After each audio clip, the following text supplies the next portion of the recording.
Gracias por acompañarnos en este su programa Acceso Directo, un programa para divulgar el trabajo de nuestros académicos, nuestros científicos e investigadores. Y el día de hoy tengo la oportunidad de tener a la catedrática Osiris Gaona del Instituto de Ecología de la UNAM, aquí en Yucatán, la ENES. Y de veras que uno aprende mucho. Doctora, gracias por regalarnos sus conocimientos sobre los polinizadores. Por lo general, cuando hablamos de polinizadores, nos transportamos a las abejas. Últimamente se ha dado a conocer los murciélagos, pero me asombré cuántos grupos de polinizadores, y de acuerdo a cada polinizador es una planta. Pero yo no soy el experto, la experta es la doctora. Doctora. Muchísimas gracias, como siempre, Freddy. Es un honor estar en tu programa. Primero, yo creo que lo primero que tenemos que hacer es definir qué es la polinización, ¿no? La polinización es el intercambio o la transferencia de polen de un estigma de una flor a otra. Y hay plantas dioicas que son hembras y que son machos, y este es el intercambio para después crear frutos y para crear semillas. Eso es, a grosso modo, lo que sería la polinización. Es que lo increíble es una planta y un ser viviente. Sí. ¿Por qué? Es la polinización, o sea... Sí, es eso. Se crea con la polinización, se crean los frutos y se crean las nuevas plantas, etcétera, ¿no? Entonces, bueno, eso es la polinización. Es de ahí la importancia, esa simbiosis. De ese proceso de coevolución lo llamaríamos. ¿Por qué? Porque tú dijiste que hay cientos y miles de polinizadores, y sí es cierto, y hay diversas maneras de polinizarse. Hay la polinización por aire, que es la aerocoria, la polinización por agua, que se llama hidrocoria, y la que es por animales, que se llama zoocoria, la que se solita, hay frutos que salen a presión y entonces explotan y salen, por ejemplo, todo ese polen ahí sale, etcétera, etcétera. Y bueno, eso es muy importante. ¿Por qué? Porque también las plantas se van desarrollando de acuerdo al tipo de polinizador que tienen. Un ejemplo porque yo trabajo con los murciélagos, es que las flores polinizadas por los murciélagos son de corolas muy fuertes, son de olores muy rancios, están expuestas en el follaje, son translúcidas, abren de noche, se llaman flores de un día muchas veces. Y también los murciélagos. ¿Qué flores son? Las de los agaves, por ejemplo, las agaváceas, que son así como son blancas y son grandes y están expuestas en el follaje. O también tienen escapos, crecen muy, muy arriba porque, bueno, los murciélagos son polinizadores y son los únicos mamíferos que pueden volar. Entonces, se llama este concepto coevolución, es como una llave en una cerradura que abre nada más. Por eso es tan importante cuando se hace fragmentación o se cambia el uso de suelo y estás quitando las plantas de algún polinizador exclusivo, también lo estás matando a él. Ahora, los murciélagos lo que hacen es desarrollar estos rostros muy alargados, tienen una lengua también que es enorme, el doble de su cuerpo, para poder llegar a la recompensa. La planta les da néctar, ellos se alimentan de néctar y ellos se empapan, así todos, de polen, para después iniciar este proceso de polinización, de intercambio genético, que es lo mejor que puedes hacer, porque las hace más robustas, se las aleja también de la planta original. Entonces, con eso ganamos todos. Los polinizadores que tú dices, ¿cuáles son? Son muchísimos. Los polinizadores puede ser una mosca. Los polinizadores. Eso me llamó la atención. Bueno, usted sí lo sabe, nosotros no lo sabíamos. Háblenos, ¿qué mosca y qué planta? Pues son características. Se cree que algunas orquídeas son polinizadas también por estos insectos y estas moscas. Por eso también algunas orquídeas huelen muy feo, son apestosas, ¿no? Que no sé si has olido alguna, que es así súper apestosa. Entonces, imita el olor en descomposición y entonces llega la mosca y pues la poliniza, ¿no? Es una bella pestosa. Es una bella pestosa, pero a lo que voy también es que en la naturaleza son estos artes, las artes de seducción que tienen todos en la naturaleza, y las flores y las plantas ejercen ese acto de seducción para seducir a sus polinizadores, dándoles recompensas, olores bonitos o feos según lo que a ellos les guste, ¿no? Entonces, bueno, las que son las reinas son las abejas. Todo mundo dice y piensa que solamente son las polinizadoras por excelencia, pero también, por ejemplo, se poliniza, los mamíferos son polinizadores, las lagartijas son polinizadoras, las mariposas son polinizadoras, las moscas son polinizadoras, los roedores. Los roedores son polinizadores, los humanos también a veces podemos, ¿no? Que se nos queda el polen, pero bueno, las polillas. Las polillas y los roedores también son polinizadores. Pero son polinizadores, y te digo que a veces este tipo de polinización es muy específica para cada uno de los ejemplos que yo me sé, porque soy experta en murciélagos, es esto que te digo, ¿no? Y también, por ejemplo, las flores de las aves, los colibríes también son polinizadores, son generalmente más rojas, más pequeñas. El colibrí agita sus alas, no me acuerdo, tiene una velocidad específica, por eso también tiene que ser una planta que le ayude al polinizador a hacerlo rápido y eficientemente, ¿no? Y obtener rápidamente también el néctar, que es lo que ellos se alimentan de eso. O sea, por eso te digo que es un arte de seducción, la polinización. Doctora, cuéntenos esa relación de polinizadores con los frutos, ¿no? En el caso del mango, ¿qué polinizador es el que tiene relación con el mango? Pues para una fruta tan deliciosa como el mango, pensar que es una mosca la que lo poliniza da un poco de risa, ¿no? Pero gracias a la mosca tenemos los deliciosos mangos. Y también hay otras frutas, por ejemplo, los chiles, las sandías, son polinizados por las abejas y los abejorros. Las guanábanas por un escarabajo. Que nadie, las guanábanas. Nadie se imaginaría que son polinizadas por un escarabajo, ¿verdad? También, por ejemplo, si les gusta el tequila y les gusta el mezcal, adivinen quién lo poliniza, un murciélago, que también dices, ¿qué cosa no?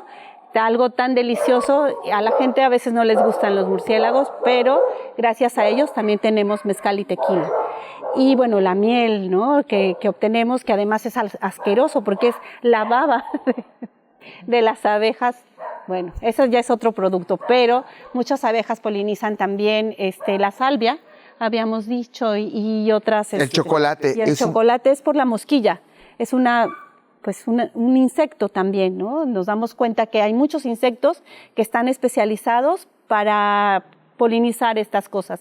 Y esto nos lleva también a pensar, si hoy en la mañana desayunamos, el 30% de lo que está en nuestra mesa, que es el jugo de naranja, que es el jugo de limón, si te comes un taco, por ejemplo, todo eso se lo debemos a los polinizadores. Decimos que alrededor del 30% de los productos que consumimos, incluso ahora que Freddy trae una camisa de algodón y yo un vestido de algodón, también se lo debemos a los servicios de polinización, que además nadie paga. Los servicios de polinización son carísimos, nadie los paga, y estamos ahorita acabando, por ejemplo, con todos estos polinizadores cuando hacemos actos terribles sin pensar, como el cambio de uso de suelo, la fragmentación también altera a los polinizadores.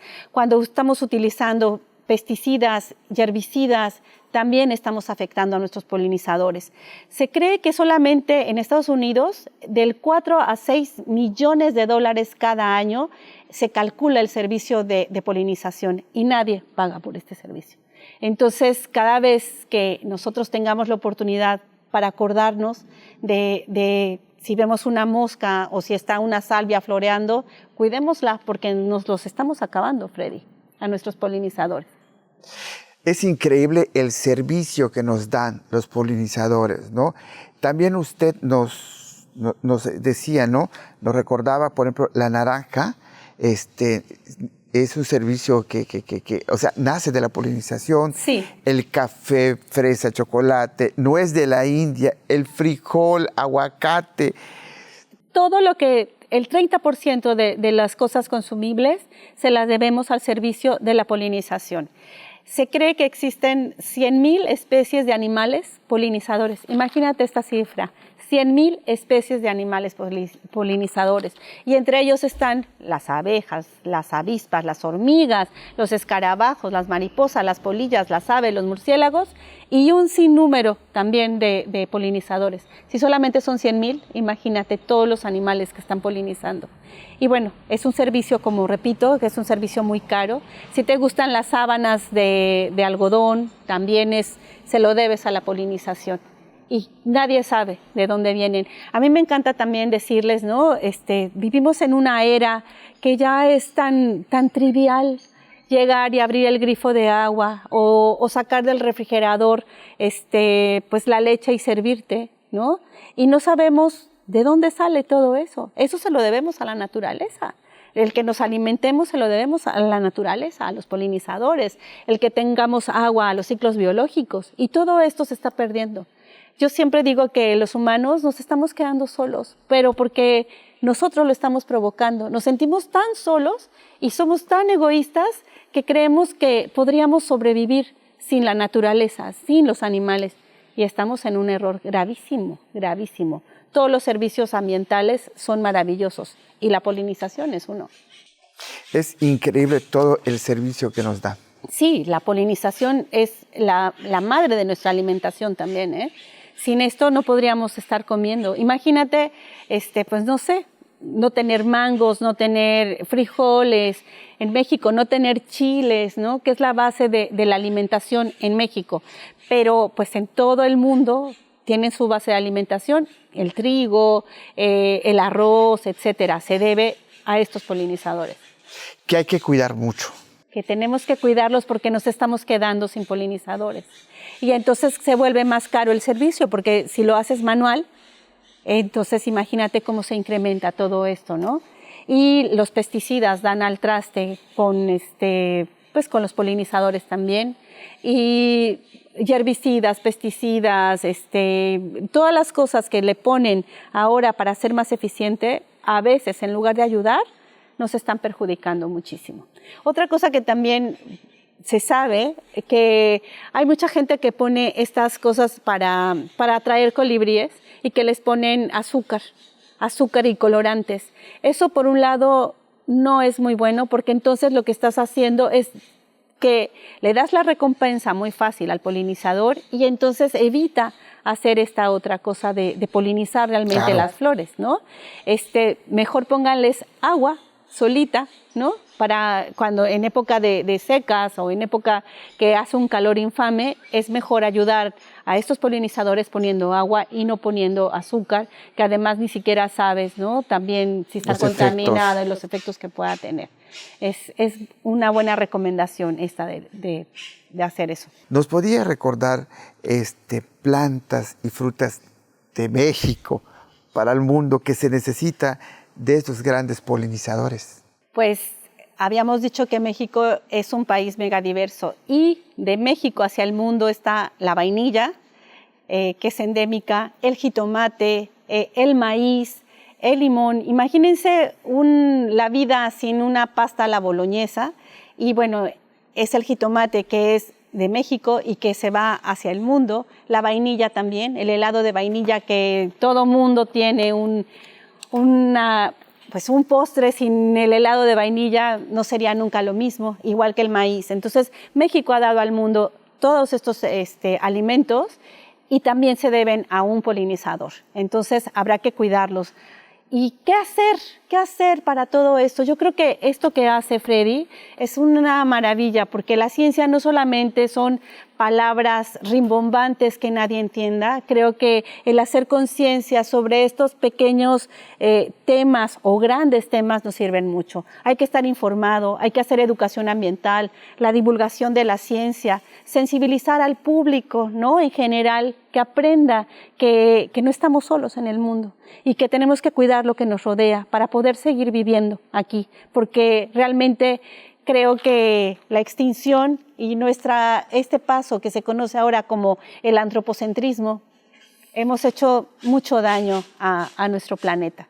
Y continuar con el conocimiento científico, que esto ayuda también a entender estos procesos de polinización, de coevolución también, para poder mostrarlos y seguir trabajando con ellos. ¿Qué hacer? No solo qué hacer, por ejemplo, en este caso, el cambio climático, ¿cómo está afectando, ¿no? El monocultivo. También. El cambio climático, aunque hay gente que no cree en él, es algo contundente. Y bueno, se debe también a todas las acciones que nosotros hemos hecho mal. Ahora que estamos aquí en la península y tú has visto las zonas hoteleras que quitaron a los manglares de ahí. Los manglares era una barrera natural de amortiguamiento, y además en las raíces de los manglares crecen pues alevines, que son, ¿no?, camarones, pescaditos, otros animales y mamíferos. Y bueno, y nosotros quitamos esas barreras sin darnos cuenta del gran daño que estamos haciendo. Yo sé que el Tren Maya trae beneficios probablemente, pero creo que se nos olvida hacerlo de una manera tal que no dañemos tanto a los animales, a los polinizadores, porque al quitar una planta, como ya les indiqué, estás quitando la contraparte, ¿no? Y muchas veces, pues, si es tan fuerte esta coevolución, en lugar de quitar, pues deberías de hacer corredores biológicos, ¿no? Corredores de agaves para los murciélagos, corredores de salvia. Por eso están tan de moda ahora estos jardines de polinizadores que pueden encontrar cómo hacerlos, y yo eso se los recomiendo muchísimo, ¿no? Que en lugar de plantar alguna planta extraña o exótica, tengamos en nuestro jardín plantas nativas que sean y que atraigan a los polinizadores. Eso es una maravilla. Y además de que se ven bonitas, porque llegan las mariposas, los colibríes, las aves, etc. He vuelto a ver luciérnagas. Hay luciérnagas. Entonces es muy recomendable que se asesoren con una persona. De hecho, hay mucha información, y hacer estos jardines de polinizadores con plantas justo que sean endémicas para promover, ¿no?, a los polinizadores. Que tanto se necesita. Doctora, de verdad, gracias por compartir con nosotros sus conocimientos, y es increíble cómo la naturaleza es tan sabia y cómo evoluciona. Es muy sabia, y además, bueno, que no se nos olvide que somos parte de ella. Y algo que me dice cómo, por ejemplo, hay una polinización no natural y qué costosa es para la industria. Sí, bueno, una cifra que ya les di, que son como $6 millones, imagínense el cálculo de la polinización. Y si los quitáramos, ¿cómo lo haríamos? No podríamos ni siquiera hacerlo, ¿no? Sería impensable hacerlo. Entonces creo que además que es un acto que también robustece a las plantas, porque les estamos ingiriendo esa parte genética. Si la quitamos, por ejemplo, ahora que hacen estos monocultivos de agaves, pues una enfermedad que llegue, adiós a todos estos, porque no tienen la robustez genética para defenderse de todos estos patógenos que podrían tener tanto las plantas como pues igual los animales. Doctora, gracias por compartir con nosotros sus conocimientos, y a ustedes gracias por escucharnos.